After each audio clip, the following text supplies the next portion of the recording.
बच्चों की पढ़ाई या शादी में पैसे कम पड़ रहे हैं तो पीएफ अकाउंट से निकाल लेते हैं। घर खरीदना है, पीएफ खाते में वर्षों से पड़ी जमा पूंजी को निकाल लेते हैं। देश में अधिकतर मध्यम वर्गीय परिवारों के लिए पीएफ के पैसे मौजूदा दौर में सबसे ज्यादा इन्हीं कामों में इस्तेमाल हो रहे हैं। दरअसल प्राइवेट नौकरी वालों के लिए पीएफ का अमाउंट एक बड़ा सहारा होता है। छोटी छोटी राशि हर महीने जुड़कर एक बड़ा फंड बन जाती है। प्राइवेट जॉब करने वालों के लिए तो उनके लिए पीएफ का पैसा मुसीबत का साथी होता है। नौकरी छूट गई तो पीएफ के पैसे से आर्थिक चुनौतियां थोड़ी कम हो जाती हैं। परिवार में कोई बीमार है, कर्ज लेने से अच्छा है कि पीएफ का पैसा निकालकर इलाज करवा लेते हैं। बच्चों की पढ़ाई या शादी में पैसे कम पड़ रहे हैं तो पीएफ अकाउंट से निकाल लेते हैं। घर खरीदना है, पीएफ खाते में वर्षों से पड़ी जमा पूंजी को निकाल लेते हैं। देश में अधिकतम मध्यम वर्गीय परिवारों के लिए पीएफ के पैसे मौजूदा दौर में सबसे ज्यादा इन्हीं कामों में इस्तेमाल हो रहे हैं। देश में जब सबसे अधिक लोग प्राइवेट जॉब करते हैं, आज पीएफ राशि पर चर्चा का मूल कारण सरकार का नया कदम है। सरकार कह रही है कि चंद महीने के बाद से आपकी चुटकी में पीएफ फंड को निकाल सकते हैं। प्रक्रिया आसान हो जाएगी। ईपीएफओ खातों को यूपीआई और एटीएम से लिंक कर दिया जाएगा। ये सब कुछ मार्च 2026 तक पूरा होने का दावा किया गया है। पीएफ निकासी प्रक्रिया को आसान बनाना अच्छी बात है, क्योंकि लोगों को अभी भी पीएफ अमाउंट निकालने में परेशानी होती है। सरकार का कहना है कि जिस तरह से लोग अपने बैंक खाते से पैसे निकालते हैं, ठीक उसी तरीके से ये व्यवस्था लागू होगी। पीएफ फंड को निकालने के लिए ये होगा। इस पर काम तेजी से चल रहा है, यानी डिजिटल युग में पीएफ खाते से पैसे निकालना तो बेहद आसान हो जाएगा। लेकिन इसका एक बड़ा साइड इफेक्ट भी दिखना तय है।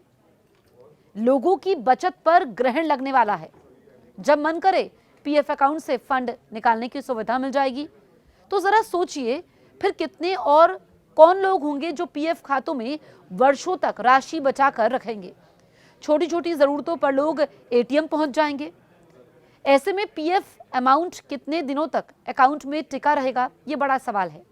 घर खरीदना, बीमारी, पढ़ाई या शादी जैसे मौकों पर जो पीएफ फंड आज सहारा बन जाता है, लेकिन आसान निकासी से शायद अधिकतर लोग वर्षों तक सब्र नहीं कर पाएंगे।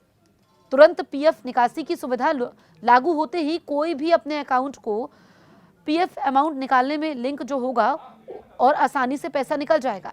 आज की तारीख में लोग कर्ज लेकर भी मौज मस्ती करने से परहेज नहीं कर रहे हैं। फिर उन्हें तो पीएफ का अमाउंट सबसे आसान विकल्प लगेगा, चाहे जिनके पीएफ अकाउंट में 10 लाख रुपए जमा हो या फिर 10,000। मोबाइल खरीदना, शॉपिंग जैसे काम के लिए भी लोग बेधड़क पीएफ से पैसे निकालने लगेंगे। आदत इतनी बिगड़ सकती है कि सैलरी की तरह ही जैसे हर महीने पीएफ अकाउंट में अमाउंट डिपॉजिट होगा, चंद दिन के बाद खुद जाकर निकाल लिया करेंगे। वैसे ही देश में रिटायरमेंट फंड को लेकर लोग जागरूक नहीं हैं। भले ही आज निकासी प्रोसेस में समस्या की वजह से लोग पीएफ फंड नहीं निकाल पा रहे हैं, लेकिन इसी आड़ में मोटा अमाउंट जमा हो रहा है। तुरंत पीएफ फंड निकासी की सुविधा से भले ही कोई 20 साल तक नौकरी कर लेगा, परंतु अधिकतर लोगों के ईपीएफओ खाते में जमा पूंजी के नाम पर चंद रुपए बचेंगे, क्योंकि वो तो समय समय पर यूपीआई और एटीएम का लाभ लेकर पीएफ के पैसे को निकाले जा रहे हैं। अब कुछ आंकड़ों को देखते हैं, जिससे आपको मालूम चलेगा कि कैसे बचत पर ग्रहण लगने वाला है। नियम के मुताबिक कर्मचारी और नियोक्ता दोनों ही कर्मचारी के मूल वेतन का 12% पीएफ में योगदान करते हैं, जिसमें कुछ हिस्सा पेंशन फंड में जाता है। वित्त वर्ष 2023-24 में ईपीएफओ के मेंबर 7.37 करोड़ थे, यानी मौजूदा समय में 8 करोड़ के आसपास लोग ईपीएफओ से जुड़े हैं।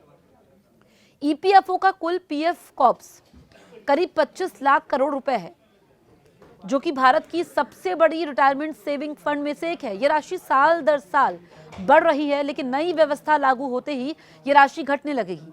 फिर ये पैसा कहां जाएगा?